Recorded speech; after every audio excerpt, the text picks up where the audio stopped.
আসসালামু আলাইকুম, welcome back to my channel প্রমাস সিম্পল লাইফ। আশা করছি আপনারা সবাই ভালো আছেন।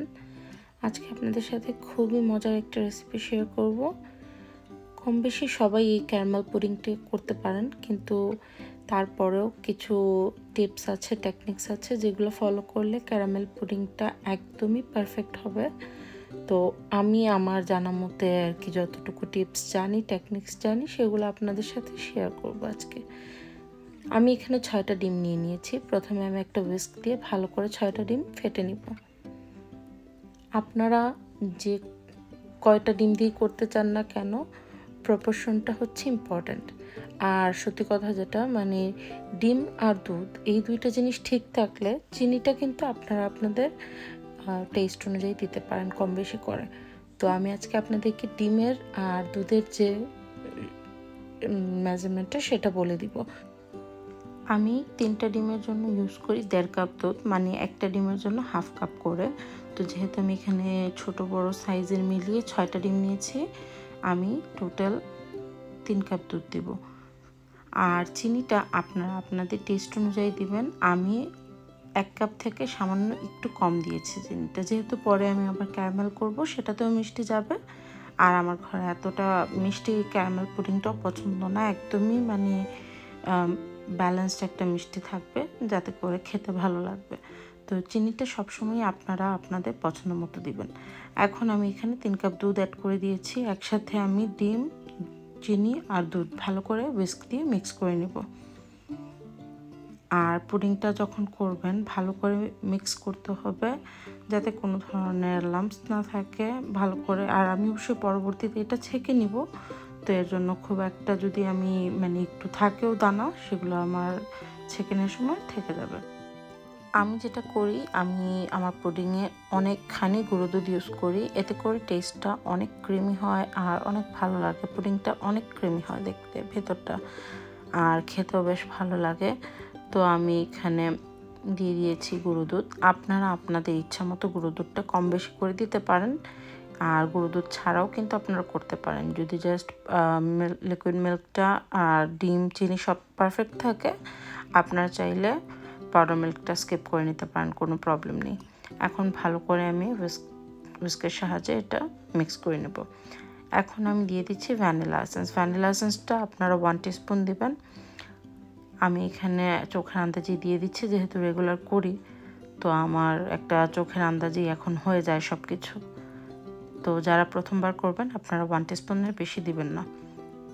তারপরও ডিপেন্ড করে, কারো ভ্যানিলা এসেন্সটা যদি বেশি স্ট্রং থাকে সেক্ষেত্রে আপনারা হাফ টিস্পুন দিতে পারেন। এখন আমি ভালো করে একটা ছাঁকনির সাহায্যে ছেঁকে নিব ব্যাটারটা। এই যে আমার পুডিংয়ের ব্যাটার রেডি। এখন আমি যেটা করব, ক্যারামেলটা করে নেব। তো আমি এখানে চিনি নিয়ে নিচ্ছি। ক্যারামেলটার জন্য আমি এখানে ধরে নেন টেবিল স্পুন দিয়ে, যদি আপনারা হিসাব করেন 4 টেবিল স্পুনের মতো, আর যদি মেজারমেন্ট কাপ দিয়ে হিসাব করেন 1/4 কাপের মতো চিনি নিয়েছি। আর সামান্য একটু পানি দিয়েছি। এবার হাই ফ্লেমে ক্যারামেলটা করে নেব।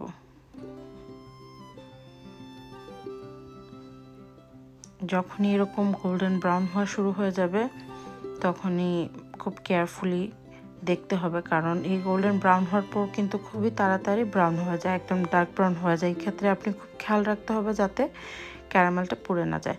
ক্যারামেলটা যদি বেশি পুড়ে যায় তখন কিন্তু খেতে একটু তিতো ভাব চলে আসে। তো কালারটা দেখে নিশ্চয়ই বুঝতেই পারছেন আমি ঠিক কোন পর্যায়ে নামিয়ে নিয়েছি। একটা ডার্ক ব্রাউন কালার আসার সাথে সাথে নামিয়ে নিয়েছি, তবে বেশি ব্রাউন হলে সমস্যা, একটু গোল্ডেন ব্রাউন বলতে পারেন আপনারা। ডার্ক গোল্ডেন ব্রাউন আসলেই এটাকে নামিয়ে নিতে হবে। তারপর ক্যারামেলটা যখন বাটিতে সেট হয়ে যাবে, আমি সেই পুডিংয়ের যে ব্যাটারটা সেটা ঢেলে দিচ্ছি। এখন আমি একটা ফ্রাই প্যানে অনেকখানি পানি নিয়ে নিয়েছি, আর এরকম একটা কিচেন টাওয়াল অথবা যে কোনো ধরনের কাপড় আপনারা এরকম নিচে দিয়ে দিতে পারেন, অথবা যে কোনো স্ট্যান্ড দিতে পারেন।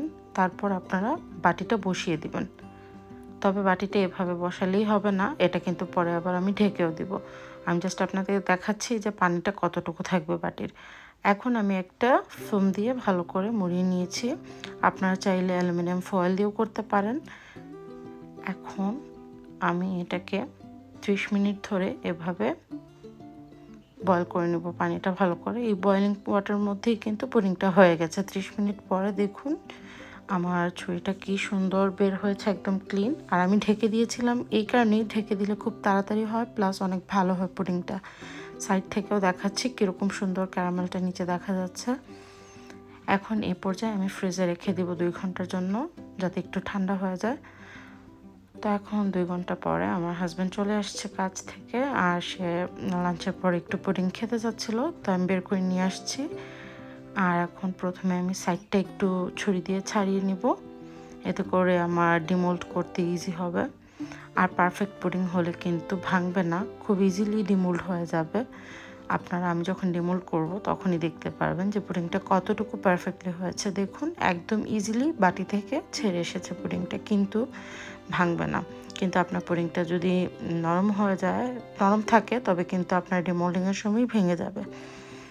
আর আপনারা নিশ্চয়ই দেখতেই পাচ্ছেন ক্যারামেলের কালারটা কতটা পারফেক্ট হয়েছে, একদম মিরর গ্লেজ দিচ্ছিল, মিরর এফেক্ট হচ্ছে উপরে। আপনারা মানে চাইলে নিজের চেহারাটাও দেখতে পারবেন এই ক্যারামেলের মধ্যে, এতটা সুন্দর হয়েছে ক্যারামেলটা। তো আমি আপনাদেরকে একটু ক্লোজলি দেখিয়ে দিচ্ছি। আর নিজে বানিয়েছি বলে না, একবার ট্রাই করুন এরকম, বিশ্বাস করুন আপনাদের অনেক পছন্দ হবে। এভাবে পুডিং বানালে কেউ আপনার প্রশংসা না করে থাকতে পারবে না পুডিংটা খাওয়ার পরে।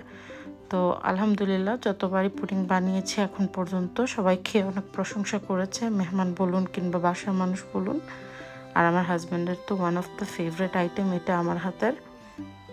এখন আমি জাস্ট এটাকে কাট করে নিব। আপনারা আপনাদের ইচ্ছা মতো পিসেস করতে পারেন, যেহেতু আমি আজকে আমার বাসার জন্যই করেছি তো একটু বড় বড় পিস করব। আদারওয়াইজ আপনারা চাইলে দাওয়াতের জন্য করলে আর একটু ছোট করেও পিস করতে পারেন।